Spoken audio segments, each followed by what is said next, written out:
Anda kembali lagi ke segmen Energy Corner CNBC Indonesia dan masih bergabung bersama kami di studio CNBC, Bapak Endro Hartanto, Direktur Utama PT Pertamina EP Cepu, dan Pak Elan Biantoro selaku Sekjen Aspermigas. Pak Endro dan Pak Elan, kita lanjutkan kembali dialognya. Pak Endro, terlebih dahulu saya ingin bertanya, beberapa waktu terakhir kan memang ada temuan potensi dari sumber daya migas jumbo di wilayah timur, yakni di Warim dan juga di Seram. Apakah Pepsi juga tertarik untuk menggarap potensi tersebut, Pak? Oke. Baik, Mbak Safina. Jadi hari ini kan status wilayah ini kan masih wilayah terbuka ya. Baik. Itu ada mekanisme yang harus dilakukan bila memang kita berminat terhadap blok tersebut. Nah, di kami itu kalau kita akan mengambil satu wilayah baru, itu kita sebut sebagai corporate action. Corporate action itu adanya di subholding kami, which is di PHI, gitu ya. Nah, jadi mekanismenya nanti tim subholding kami akan mengakses itu. Dari PHI berarti, Pak? Ya, akan mereview itu, kemudian akan dilihat ekonomi risikonya kira-kira seperti apa. Di samping follow-nya memang hari ini orang mengatakan huge ya, cukup besar di sana. Ya. Cuman kan itu harus dibuktikan dengan pemboran. Ya. Bisa saja hari ini orang menyebutnya dengan satu angka tertentu dan mudah-mudahan itu terwujud ya dengan pemboran tentunya. Nah, kami sebagai anak usaha dari PHI Group, kalau nanti diberikan kepercayaan untuk mengelola blok Warim dan Seram tadi, tentunya dengan senang hati. Ya. Ini kan akan menambah portofolio di Pepsi Group, kira-kira begitu. Jadi sangat welcome kita kalau ada tambahan aset baru, kira-kira gitu. Sangat welcome dan juga tentunya menunggu hasil eksplorasi dan pemboran itu tadi yang seperti yang sudah Anda sampaikan ya Pak Endro. Oh, kalau eksplorasinya kami akan melakukan. Tapi kita dapat dulu permit bahwa ya Pertamina bisa mengelola wilayah ini, CQ nanti mungkin Pepsi gitu kira-kira. Baik, terima kasih Pak Endro. Dan sekarang beralih ke Pak Elan sendiri. Dari kacamata Aspermigas, Pak Elan, bagaimana ketertarikan investor migas untuk masuk di wilayah Indonesia Timur, Warim dan Seram, terutama menurut Anda seperti apa? Saya menyebut begini, karena di sana memang areanya remote, kemudian risikonya juga cukup tidak rendah ya, cukup tinggi. Ya. Warim ini kan dulu pernah ada perusahaan Amerika yang menggarap, itu ConocoPhillips ya. Dan ini di tahun berapa, Pak? ConocoPhillips itu terakhir melakukan kegiatan di sana itu tahun 2016 mencoba re-entry lagi. Sebelumnya sudah sejak awal-awal tahun 2000-an sudah melakukan kegiatan, bahkan sudah melakukan pengeboran. Namun agak kurang beruntungnya mereka waktu itu wilayah kerja mereka itu berhimpitan atau overlapping dengan Taman Nasional. Sehingga pada waktu itu ada kegiatan yang harus dibatasi dan mereka tidak bisa leluasa untuk melakukan eksplorasi lah. Dengan masalah-masalah yang seperti itu mereka tarik ulur. Begitu mau memulai kegiatan eksplorasi berikutnya, begitu kelihatannya ada faktor lain lagi non technical problem di sana, sehingga mereka akhirnya pull out, mereka lepaskan. Kalau kita bicara Warim, itu lokasinya persis di berbatasan dengan Papua New Guinea. Ya. Ke arah timur sedikit menyeberang perbatasan kita. Itu rentetan lapangan minyak berjejer dari barat sampai ke timur. Ya. Ada gas dan ada minyak. Dan sekarang sudah berproduksi. Nah, sekarang belum diapa-apakan oleh negara kita di situ. Itulah potensi yang menurut saya huge. Dan saya kira betul yang disampaikan Pak Dirjen Migas maupun Pak Kepala SKK Migas. Ya, di situ punya potensi yang sangat besar untuk diinvestasi. Namun pertanyaannya, siapa yang akan berinvestasi di situ? Itu saya kira pemerintah yang menjadi pemegang kendalinya. Bisa ditawarkan, akan melakukan penawaran langsung, apakah regular tender, dan apakah Pertamina yang akan mengerjakan, ataukah investor lain yang lebih skala internasional. Namun Aspermigas, kembali lagi kita harus menjadi tuan rumah juga. Kita bukan investornya, tapi pendukung dari kegiatan tersebut, ya, kontraktornya, drilling kontraktornya, well servicesnya, kemudian bahkan cateringnya. Itu adalah anggota-anggota Aspermigas. Nah, kita siap. Tapi kalau menurut investasinya, kami memahami di situ membutuhkan kapitalisasi yang besar, dana yang besar. Sehingga kita lebih baik menggandeng investor yang reputable-nya internasional. Baik. Saya kira begitu, Mbak. Baik, Pak Elan. Lalu menyambung seperti yang tadi sudah disampaikan oleh Pak Elan, dalam hal dukungan ya Pak ya yang diperlukan dalam mengembangkan kegiatan migas di wilayah timur, seperti apa menurut Anda, hemat pandang Anda, dan juga menggandeng mitra investor tentunya? Bicara mengenai dukungan, Mbak Safina ya, memang kita tahu bahwasannya pengusahaan migas di Indonesia Timur ini cukup challenging ya. Karena pertama kan source itu di mana, marketnya di mana. Market itu banyak di barat. Sementara source-nya kan kami beroperasi di wilayah Indonesia Timur kebetulan gitu ya. Nah ini satu problem kalau kita bicara sudah sampai ke masalah keekonomian. Ya. Nah tentunya dengan situasi ini dukungan dari yang utama tentunya dari pemerintah, ya. Baik dari SKK Migas maupun Ditjen Migas, kemudian juga dari pemangku kepentingan di daerah. Ya. Pemangku kepentingan di daerah. Ya, ini kan perlu juga izin-izin gitu. Juga masalah sosial, ya. Sosial ini yang tidak mudah juga kita harus handle problemnya.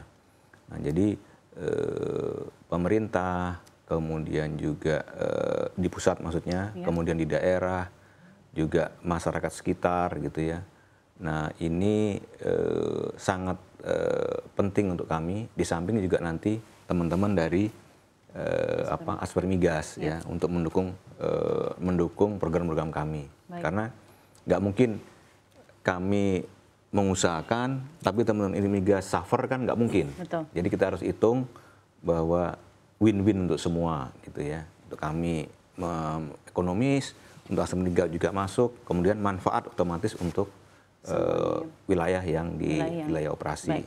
Pak Elan sendiri bagaimana Pak dengan adanya tantangan yang begitu berat, bahkan tadi juga Anda menyebut ConocoPhillips sempat masuk namun for some reason akhirnya tidak dilanjutkan kembali. Sebenarnya dukungan apa yang dibutuhkan? Tadi juga ada hal dari pemerintah daerah juga perlu mendukung dan juga pemerintah pusat. Menurut Anda seperti apa?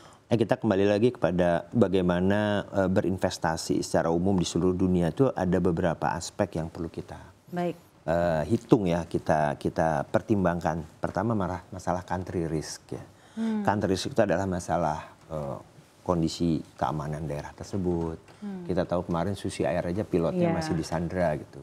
Investor jadi mikir-mikir juga, wah masuk ke sana kita keamanannya tidak terjaga, misalnya gitu. Kemudian masalah fiskal rezimnya ya kan. Karena kita memasuki wilayah yang high risk dan sulit ya. Sweetenernya apa dari pemerintah supaya kami mau ngambil resiko itu, kalau berhasil ada insentif yang kami terima. Misalnya, itu yang perlu coba kita pikirkan. Kemudian yang lainnya lagi adalah masalah aspek legalitasnya.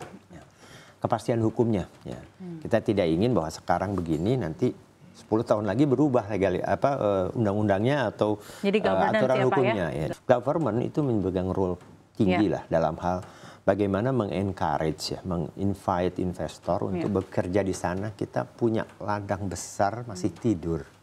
Untuk membangunkannya butuh pemain besar juga di sana. Tapi pemain besar butuh kepastian yang saya sampaikan dan tadi. Encouragement dari pemerintah. Encouragement dari pemerintah. Baik. Terakhir Pak Endro mungkin di segmen ini Pak. Tadi kalau misal Anda bilang dukungannya kan memang collectively harus dari pemerintah pusat, pemerintah daerah, dan juga mungkin dukungan dari institusi seperti Asper Migas dan lain-lain. Namun dari segi tantangan, kalau memang juga tadi Anda menyebut tantangan secara infrastruktur juga berat, karena memang secara geographically jauh lebih challenging. Apakah Anda juga bisa lebih mengelaborasi lebih lanjut mengenai tantangan yang sangat mungkin dihadapi siapapun yang ingin berpartisipasi dalam hal eksplorasi dan juga kawasan industri migas di daerah Indonesia Timur? Ya, tantangannya ini ada beberapa hal kalau kita akan masuk ke Indonesia Timur ya. Jadi kira-kira harus berpikir 7 kali lah kira-kira ya. Tapi either way tetap pasti akan dijamah gitu ya Pak ya? Ya, karena juga salah satu fungsi dari Pertamina kan harus menyediakan kesediaan energi di wilayah timur. Ya. Itu juga harus kami lakukan, walaupun kami juga mungkin sedikit mengesampingkan ekonomian. Gitu ya. Jadi ini tugas yang mulia untuk kami bisa menyediakan gas satu perusahaan BUMN penyedia energi ini di wilayah timur. Jadi kadang-kadang kami harus sedikit excuse terhadap keekonomian itu. Nah, kenapa begitu? Kita lihat beberapa tantangannya itu kan dari sisi teknis sendiri ya. Teknis itu, saya di sini teknis bawah permukaannya. Ya. Ya. Permukaannya itu memang kita tahu di wilayah Indonesia Timur tadi, nanti mungkin Pak Elan bisa memberikan gambaran. Secara geologic setting itu cukup kompleks di sana ya. Jadi tidak mudah juga mendapatkan, kita bilang, kolam-kolam minyak lah kira-kira gitu ya untuk membuktikan itu. Nah, aspek teknisnya itu sudah cukup berat, kemudian juga ekonomiknya tentunya ya. Sudah harus mobilisasi dari barat ke timur gitu ya. Ekonomiknya. Nah, itu tantangan eksplorasi yang kalau kita mau akan ke sana. Nah, kami sendiri di wilayah existing itu juga punya lapangan sebenarnya di Indonesia Timur tuh. Nah, ini kan juga menghadapi satu kondisi yang marginal sudah, ya, marginal, sudah cukup marginal. Ini kan tantangan tersendiri juga gitu loh. Jadi berbagai cara untuk kami membuat efisiensi dari kos kami itu dilakukan. Banyak cara yang kami lakukan supaya kuah ekonomik itu bisa jalan dan kita tetap bisa mendeliver migas lah dari wilayah Indonesia Timur yang masih banyak sebenarnya potensinya gitu ya. Tetap bisa dan sejalan dengan tadi go to east itu tadi. Betul. Ya Pak ya, dengan begitu banyaknya challenge yang ada dan kita lihat di depan mata. Mungkin sedikit Pak Elan, dengan ada begitu banyak tantangan, tadi juga tantangan teknis, tantangan ekonomis, mungkin juga tantangan geologis, bisakah Anda elaborasi sedikit mengenai tantangan-tantangan dalam eksplorasi di wilayah Indonesia Timur? Ya, saya sampaikan tadi kan di awal sesi tadi bahwa di situ ada dua play ya, ada dua sedimen yang kita kategorikan. Satu tersier. Tersier sekarang dikelola oleh Pertamina salah satunya. Juga Petrogas ya di Cekungan Salawati. Itu dari kais ya, limestone ya. Dan itu sudah dieksplor dan diproduksi cukup lama sehingga sekarang marginal. Tapi di tersier yang lain pun masih ada potensi, ada di Bintuni. Ya, kita tahu di Steenkool yang sekarang sedang dicoba dieksplorasi oleh Genting Oil. Itu punya potensi. Ya. Itu masih tertiary. Nah, bicara tentang yang pre-tertiary tadi, yang Jurassic Sandstone, yang sekarang ini menjadi salah satunya adalah giant field-nya Forwata sama Wiryagar, yang dikelola oleh BP, itu juga dapat discovery yang cukup besar oleh Genting Oil. Ya.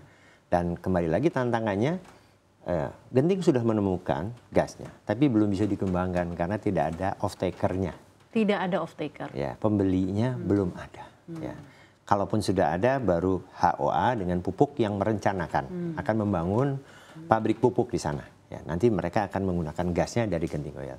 Tapi masih butuh waktu untuk itu. Nah, kembali lagi dengan remote area, less infrastructure, itu tantangannya. Tapi kalau dari si petroleum sistemnya tidak tantangan. Itu sudah proven. Ya. Di sana sangat prolific mengandung minyak dan huge, besar. Tinggal yuk kita garap. Ya. Dan yang garap sudah mendapatkan profit karena harus ada pembelinya gitu.